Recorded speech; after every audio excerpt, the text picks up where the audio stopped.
दोस्तों, मेरा नाम है कुमकुम बिनवाल। बीजेपी की इतनी जगहसाई कभी नहीं हुई जितनी अब हो रही है। लोकसभा चुनाव में उत्तर प्रदेश में बीजेपी की शर्मनाक हार के जो रुझान आ रहे हैं, वो बीजेपी की सार्वजनिक तौर पर न्यूज चैनल्स में उसका भद्द पिटवा रहे हैं। हालत ये हो गई दोस्तों कि बीजेपी के प्रवक्ता वरिष्ठ पत्रकारों की मुंह की खा रहे हैं, वो भी लाइव टेलीविजन में। न्यूज 24 ने एक डिबेट किया, जिस डिबेट का हिस्सा सत्य हिंदी के संपादकों में से एक और देश के वरिष्ठ पत्रकार शीतल पी सिंह भी थे। और शीतल पी सिंह ने बीजेपी के प्रवक्ता को ऐसा सुनाया लाइव डिबेट में कि वो पूरा का पूरा जो क्लिप था वो सोशल मीडिया में उसने तहलका मचा दिया। हालांकि इस क्लिप में लोग शीतल पी सिंह की तारीफ कर रहे हैं कि जबरदस्त सुनाया बीजेपी के प्रवक्ता को, लेकिन बात यहाँ इससे आगे है दोस्तों। सवाल ये है दोस्तों कि योगी की कुर्सी यूपी में रहेगी कि नहीं रहेगी। ये जो सस्पेंस है ना, ये बीजेपी का भारी नुकसान करा रहा है। अगर योगी जी की कुर्सी जानी है तो वो चले जाए, मतलब बीजेपी आलाकमान इस मामले में एक्शन ले ले। मोदी जी या अमित शाह जी, जिनको भी एक्शन लेना है वो आगे बढ़े। और अगर नहीं जानी है ना, तो मोदी जी को आगे बढ़कर योगी जी के साथ फिर से उस तरह की कोई फोटो खिंचानी चाहिए जो वो एक बार खिंचा चुके हैं ना, कंधे पे हाथ रखने वाली, उस तरह की कोई फोटो खिंचा दें। लेकिन ये जो बीच में मामला चल रहा है ना, ये बीजेपी की भारी फजीहत करा रहा है। और कैसे योगी अब तैयार हो गए हैं बीजेपी को आंख दिखाने के लिए, सब कुछ मैं आपको तफसील से बताने वाली हूँ। इस वीडियो का तो खैर मैंने जिक्र कर ही दिया दोस्तों, लेकिन उत्तर प्रदेश में बीजेपी के अंदर चल क्या रहा है, यह हाल के कुछ बयानों से आपको पता चल गया होगा। दोस्तों, अभी आज एक खबर आई है कि उत्तर प्रदेश में बीजेपी के एमएलसी बड़ी नाराज हो गए हैं। अपनी सरकार के मुखिया सीएम साहब को चिट्ठी लिख रहे हैं कि नौकरशाहों की जो साजिशें हैं उनसे जरा बचकर रहिए, ओल्ड पेंशन स्कीम के बारे में सोचिए और शिक्षकों की नाराजगी मोल मत लीजिए। जो ऑनलाइन हाजिरी को लेकर आपने जो फैसला लिया था उसको वापसी कीजिए। हालांकि वापसी तो ले लिया गया था वो फैसला। यहाँ बीजेपी के एमएलसी ये भी कह रहे हैं कि जनता के मन में सरकार की छवि शिक्षक और कर्मचारी विरोधी बन गई है और इसके लिए नौकरशाह जिम्मेदार है। इसके अलावा दोस्तों, संजय निषाद जो कि बीजेपी के सहयोगी हैं, उन्होंने भी कहा था कि अधिकारी जो है वो किसी की सुनते नहीं है। इसके अलावा दोस्तों, बीजेपी के मौजूदा विधायक हैं बदलापुर से रमेश मिश्रा, उन्होंने तो वीडियो जारी करके कह दिया था कि आलाकमान कोई सख्त फैसला लेनी तो 2027 में तो बीजेपी हारी समझो, बीजेपी हार जाएगी। अब आप खुद सोचिए, सख्त फैसला यूपी में कोई प्रदेश अध्यक्ष को हटाने का तो नहीं होगा, सख्त फैसला तो यही होगा कि योगी जी को हटाइए। इसके अलावा दोस्तों, बीजेपी के एक बहुत पुराने नेता हैं मोती सिंह, मतलब संघ के जमाने के हैं। वो कहते हैं कि 42 साल में उनके राजनीतिक करियर में उन्होंने इतना भ्रष्टाचार नहीं देखा जितना थानों में भ्रष्टाचार चल रहा है। यानी कि आप कह सकते हैं कि वो योगी विरोधी गुट जो अब तक कहीं दरी के नीचे छिपा हुआ था, अब सबको बल मिल गया है, सब बड़ी बड़ी बातें बोल रहे हैं। अभी बीजेपी की जो बैठक हुई 2 दिन पहले लखनऊ में, उसमें उत्तर प्रदेश के मुख्यमंत्री के आगे देखिए कैसे हुंकार भरते हुए कह रहे हैं, यहाँ जो कार्यकर्ता है उनसे इतना है कहूंगा, आवाज तो यहाँ सरकारी व्यवस्था में 7 साल विकास मिला। मैं सदा कहता था, और आज इस प्रदेश कार्य समिति में मैं संगठन के वरिष्ठता हमारे देश के और प्रदेश के नेतृत्व के सामने कह रहा हूं, संगठन सरकार से बड़ा है। तो केशव प्रसाद मौर्य कह रहे हैं कि कार्यकर्ता जो है वो बड़ा है सरकार से। तो ये जो बातें हैं, ये 2024 के लोकसभा चुनाव के नतीजे आने का इंतजार कर रही थी क्या दोस्तों? ये तो दीवार में लिखा हुआ एक सच है, जिसको अब बीजेपी वाले दरकिनार नहीं कर सकते कि उत्तर प्रदेश में सरकार बहुत गलत तरीके से चली। मोदी मीडिया उसको योगी बाबा का बुलडोजर मॉडल करके खूब प्रचार कर ले, लेकिन वो सरकार ऐसे गलत तरीके से चली है जिसके अब साफ तौर पर संकेत दिखने लगे हैं। यहाँ पर मैं आपको बता दूं कि शीतल पी सिंह ने जिस बात को लेकर बीजेपी के प्रवक्ता को हड़काया, शो में हड़काया क्या, उनको जवाब दिया, वो बहुत जिम्मेदारी से उन्होंने बात बोली कि आपकी पार्टी में दिक्कतें हैं तो बैठकर सुलझाइए उसको। समाजवादी पार्टी ने कर दी और कांग्रेस पार्टी ने आप साजिशें कर दी, इससे नहीं होगा। बात भी सही है दोस्तों, बीजेपी के अंदर अगर इस तरह के स्वर उठ रहे हैं तो इसमें समाजवादी पार्टी थोड़ी जिम्मेदार है, या कांग्रेस पार्टी ने थोड़ी कह दिया बीजेपी के विधायकों को या एमएलसी को किस तरह की भविष्यवाणी कर दे। मतलब उत्तर प्रदेश में बीजेपी की हालत क्या है, इसको लेकर बीजेपी वालों से सवाल पूछो तो वो कहते हैं इनकी साजिश उनकी साजिश। सच्चाई ये है कि बीजेपी को इस बात को स्वीकार करना होगा कि अगर योगी मॉडल गलत है, योगी मॉडल में इतनी खामियां हैं, तो क्या ये अब दिखी खामियां? ये खामियां आज से पहले कहां थी? योगी जी 5 साल पूरी तरह से सरकार चलाई योगी जी ने, उसके बाद दोबारा जब इलेक्शन हुए उत्तर प्रदेश में तो उसके बाद दोबारा भी सीएम योगी जी को ही बनाया गया। अगर योगी जी के कामकाज में इतनी खामियां थी तो अचानक एक रात में पैदा हो गई क्या? उनको दोबारा सीएम बनाया गया, क्यों बनाया गया?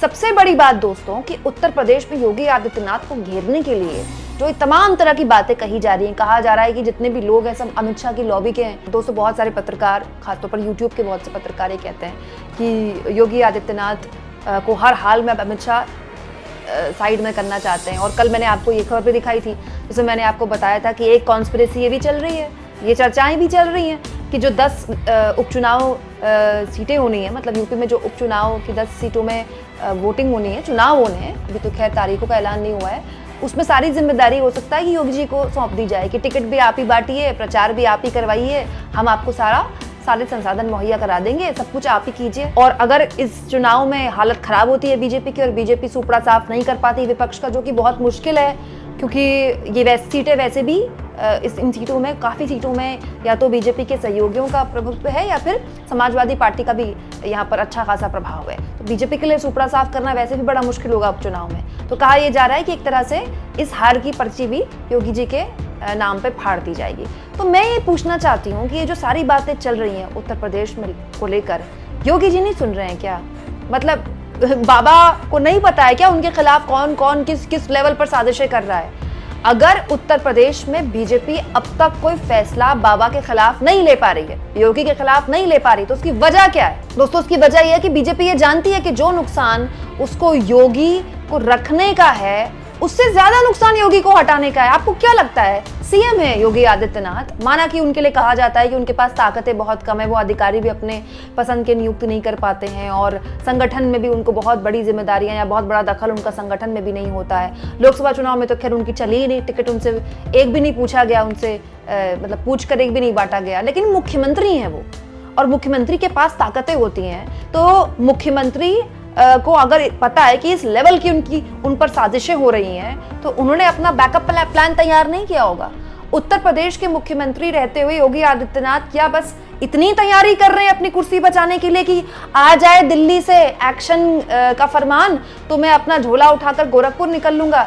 जो ऐसा सोच रहे हैं भूल जाइए। योगी आदित्यनाथ ने भी अपना बैकअप प्लान तैयार कर रखा होगा। उन्हें सब पता है कि अगर उन पर गाज गिरी तो उनको क्या करना है, और ये बात बीजेपी आलाकमान जानता है, जो अब तक उन पर एक्शन नहीं हुआ। और बीजेपी आलाकमान ये जानता है कि योगी आदित्यनाथ पर्ची वाले मुख्यमंत्री नहीं है कि दिल्ली से पर्ची आई और कोई खोल रहा है और नाम का ऐलान हो रहा है और उसके बाद केंद्रीय नेतृत्व को धन्यवाद किया जा रहा है। और योगी आदित्यनाथ शिवराज सिंह चौहान भी नहीं है जो आंखों में आंसू लेकर कहें कि दिल्ली से अगर कुछ मांगना पड़ जाए तो इससे अच्छा मैं मरना पसंद करूंगा और उसके बाद दिल्ली में मंत्री बनकर बैठ जाएं। योगी आदित्यनाथ एक अलग तरह के नेता हैं। उनके पास अपना संगठन है हिंदू युवा वाहिनी, जिसको उन्होंने काफी मजबूत किया है हाल के सालों में जब से वो सीएम बने हैं। योगी आदित्यनाथ जानते हैं कि बीजेपी की कमियां क्या हैं। योगी आदित्यनाथ ये भी जानते हैं कि सरकार की कमियां क्या है। तो आप सोचिए कि बीजेपी की हालत कितनी खराब है इस समय कि ना तो वो निगल पा रही है इस दिक्कत को, ना वो उगल पा रही है। अब योगी आदित्यनाथ को, अच्छा मान लीजिए कि योगी आदित्यनाथ को सीएम पद से हटाया गया, किसको बनाया जाएगा सीएम? केशव प्रसाद मौर्य को, जो कि वो चाहते हैं, जो कि अमित शाह भी चाहते हैं, अमित शाह की गुड बुक्स में है। और ये सुनने में भी आ रहा है कि दोनों डिप्टी सीएम ज्यादातर वक्त दिल्ली में ही रहते हैं, दोनों की बनती नहीं। दोनों डिप्टी सीएम जो हैं वो सीएम से उनकी बातचीत भी नहीं है, कोई खास बोलचाल नहीं है। तो अगर केशव प्रसाद मौर्य को बना दिया जाए सीएम, तो केशव प्रसाद मौर्य के चेहरे पर क्या 2027 का चुनाव जीत जाएगी बीजेपी? क्या केशव प्रसाद मौर्य पैन उत्तर प्रदेश के नेता हैं? केशव प्रसाद मौर्य कॉन्फिडेंस के साथ कह सकते हैं कि वो अपने चेहरे पर उपचुनाव, मैं कह रही हूँ विधानसभा चुनाव छोड़ दीजिए 2027 में जो होना है, उपचुनाव की 10 सीटें क्या केशव प्रसाद मौर्य अपने चेहरे पर जिता सकते हैं अपनी पार्टी को? नहीं जिता सकते। ना तो केशव प्रसाद मौर्य जिता सकते हैं, ना ही मोदी जी जिता सकते हैं। और जहां तक बात है दोस्तों योगी के सरकार चलाने के तरीके की, ये बात बिल्कुल सही है कि अधिकारी बेलगाम है, ब्यूरोक्रेसी हद से ज्यादा हावी है। उत्तर प्रदेश में बीजेपी के जो कार्यकर्ता खुलकर कहते हैं कि जब हमारे काम नहीं होते, हम विधायक के पास काम लेके जाते हैं, विधायक कहते हैं हमारा कोई सुनता नहीं है, तो फिर सरकार होने का फायदा क्या है? कई तो दबी जुबान अब ये भी कहते हैं कि इससे ज्यादा काम तो समाजवादी पार्टी की सरकार के दौरान हो जाते थे। तो अगर ये तरीका है सरकार चलाने का, तो ये कौन सा तरीका है, किसका तरीका है?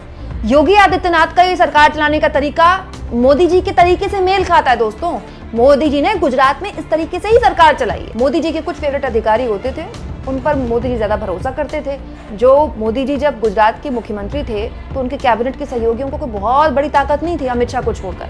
आज वैसे ही तो केंद्र में सरकार चलती है। हालांकि अब तो गठबंधन की सरकार है, अब तो इतना आसान नहीं होगा ऐसा करना। लेकिन ये जिस तरह से काम कर रहे हैं योगी जी, जिस तरह से यूपी में काम कर रहे हैं ना, तो ये आज से कर रहे हैं और ना बीजेपी के लिए नया है।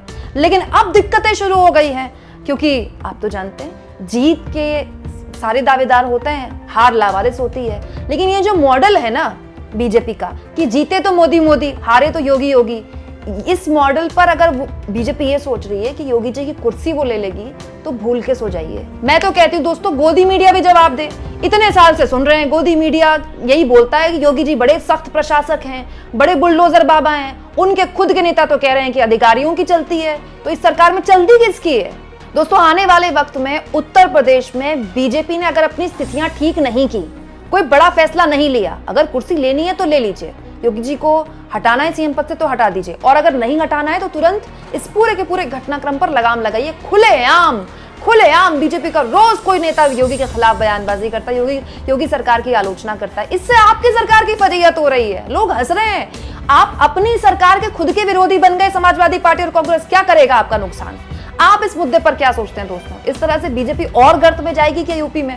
उपचुनाव में तो सफाया होगा ही होगा। 27 की पहले से ही तैयारी बीजेपी कर रही है हारने की। क्या? कमेंट बॉक्स में जरूर लिखें, और जितना हो सके चैनल को शेयर करें, सब्सक्राइब करें, और थैंक्स और ज्वाइन के ऑप्शन से अगर आप चाहें तो कुछ आर्थिक मदद भी चैनल की कर सकते हैं।